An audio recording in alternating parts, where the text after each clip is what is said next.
전국적으로 스쿨 미투 운동이 확산되고 있는 가운데 오늘 윤해 교육부 장관이 교육 분야에서 이루어지는 성희롱과 성폭력 근절 대책을 발표했습니다.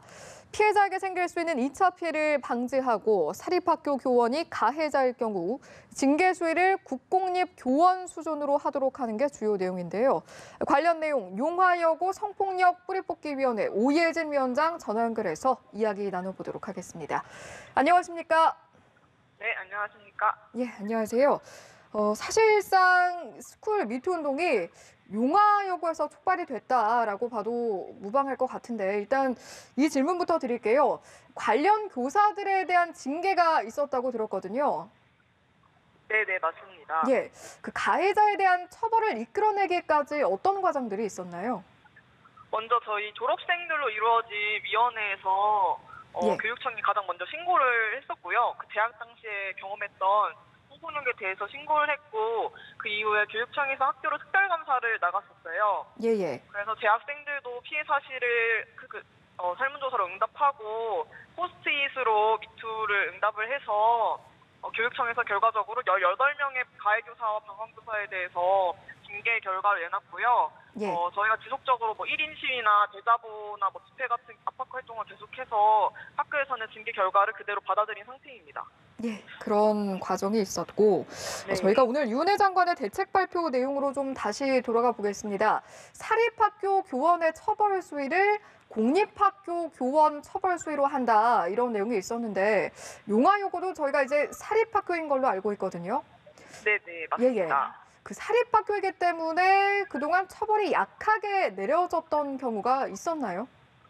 네, 대부분 저희 학교도 사립학교인데 저희가 많이 걱정했던 부분도 그 교육청 징계 결과를 학교에서 받아들이지 않으면 어떡하나라는 고민을 많이 했습니다. 예. 실제로 저희가 이 징계 결과를 학교에서 받아들였을 때 주변에서 이런 경우가 거의 없다. 예. 용화여고가 최초다라는 이야기를 교육청 직원분들도 하시더라고요. 네. 그렇군요. 그 스쿨 미투에 대한 이야기 저희가 지금 하고 있는데 이 부분도 좀 짚어볼까 합니다. 전국에 스쿨 미투가 제보된 학교만 60곳이 넘는다고 합니다. 그런데 그중에 가해자와 피해자를 분리한 곳이 그 와중에도 8곳이나 있었다고 하더라고요. 네. 저희가 보기에는 이제 이런 경우가 2차 피해가 발생할 수 있는 가능성이 농후한 상황에 우리 피해 학생들 고스란히 그런 상황에 노출될 수 있었던 게 아닌가 이런 생각이 들거든요. 어떻게 보세요? 네. 실제로 학교 안에서 2차 피해가 정말 심각하게 이루어지고 있는 상황이고 대표적인 게 피해자가 아닌 학교라는 집단을 먼저 생각을 해서 예. 스쿨 미투가 일어난 게 학교 망신이다 이런 이유로 교사나 학부모 심지어 학생회까지도 피해 사실을 숨기고 은폐하려고 하는 게 되게 많거든요. 예. 예를 들면 SNS로 익명 고발을 했는데 피해자를 색출하려고 하거나 예. 직접적으로 위협을 하거나 그런 예. 상황들이 계속해서 발생을 해서 예. 제 생각엔 이런 것들이 정말 학교에서 심각한 상황이고 예. 스쿨 미투의 최대 이런 게 위기라고 생각을 합니다. 예. 그래서 기본적으로 피해자의 익명을 철저히 보장하고 가해교사를 교실에서 분리하는 것이 기본이지 않을까라는 생각을 합니다. 2차 피해를 막기 위한 그런 대안들을 좀 짚어주셨는데요. 네네. 저희가 크게 봤을 때 결국에 무엇보다 다시는 교육 현장에서 성희롱과 성폭력 사건 일어나서는 안 되지 않겠습니까? 오늘 발표된 근절 대책 전체적으로 봤을 때 실효성이 있을 거라고 보시는지 혹시나 아쉬운 점이 있다면 어떤 부분을 보완했으면 좋겠다라고 생각하시는지 궁금합니다.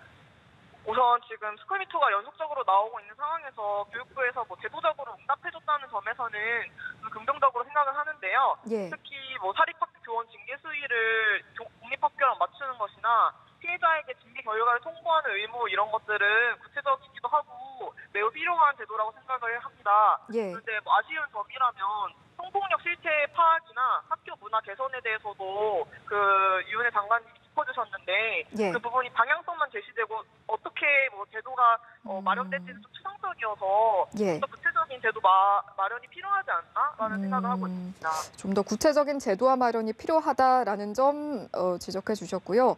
마지막으로요. 아직 학교에서 벌어지는 성 문제를 미처 공론화하지 못한 피해자들에게 전하고 싶은 말이 있다면 한 말씀 부탁드립니다.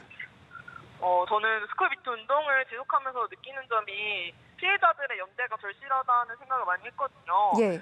학생 때도 그렇고 지금도 법률적이나 행정적 지식 같은 것들이 부족해서 대응하는 게 어려운 점이 많은 것 같아요. 예. 네, 사실은 이 부분에 대해서 그러함에도 불구하고 피해 사실을 혼자 감내하는 게 오히려 시간이 지날수록 더 큰 상처가 되는 것 같아서 조심스러운 말이지만 피해 학생들이 조금 더 용기를 가지고 예. 같이 움직여 나갔으면 좋겠다는 생각을 하고요. 예. 저도 계속 옆에서 힘을 보탤 생각입니다. 예, 피해 학생들에 대한 당부의 말씀까지 들어봤고요. 오늘 말씀은 네네. 여기서 마무리 짓도록 하겠습니다. 지금까지 용화여고 성폭력 뿌리뽑기위원회 오예진 위원장과 이야기 나눠봤습니다. 고맙습니다. 네, 감사합니다.